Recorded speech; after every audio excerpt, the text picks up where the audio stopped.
BYD Yangwang U9 Xtreme, the world-shocking EV that broke speed records. BYD, the company you probably think of for affordable EVs, just dropped a hypercar that smashed world records. Top speed over 300 miles per hour, and the first EV under 7 minutes at the Nürburgring.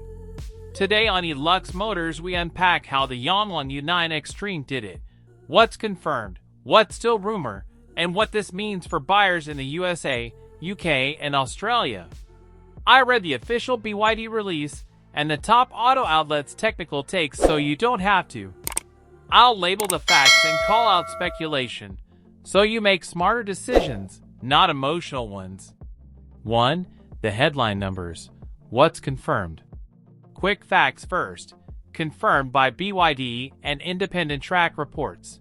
The Yangwang U9 Xtreme recorded a top speed of 496.22 km per hour, about 308.4 miles per hour, at the ADP Papenburg Oval, and it just lapped the Nürburgring Nordschleife in 6 minutes, 59.157 seconds, the fastest production EV lap recorded so far.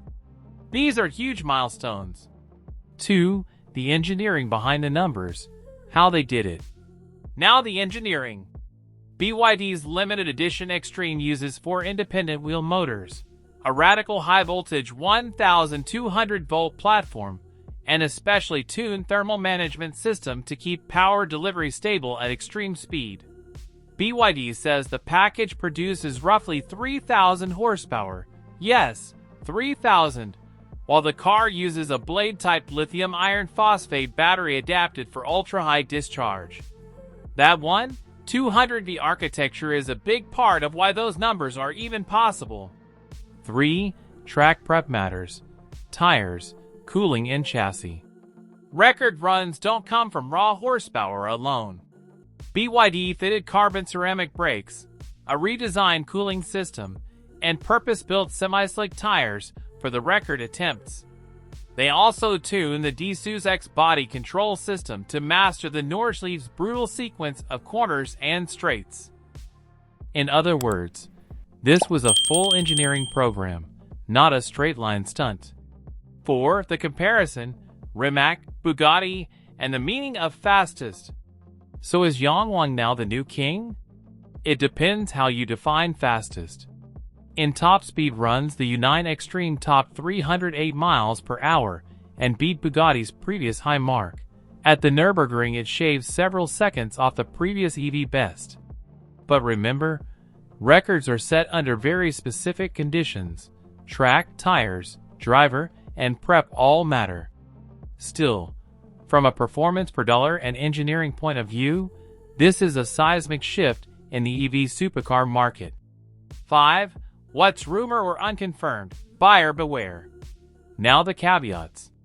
There are claims circulating about production numbers, availability outside China, and real-world warranty support.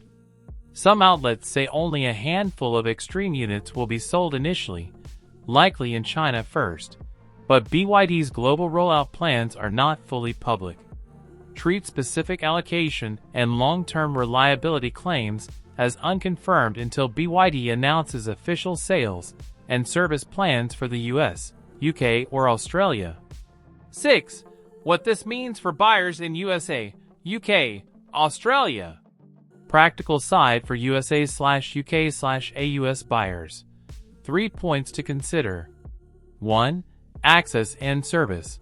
Ultra-low production hypercars require specialist service networks.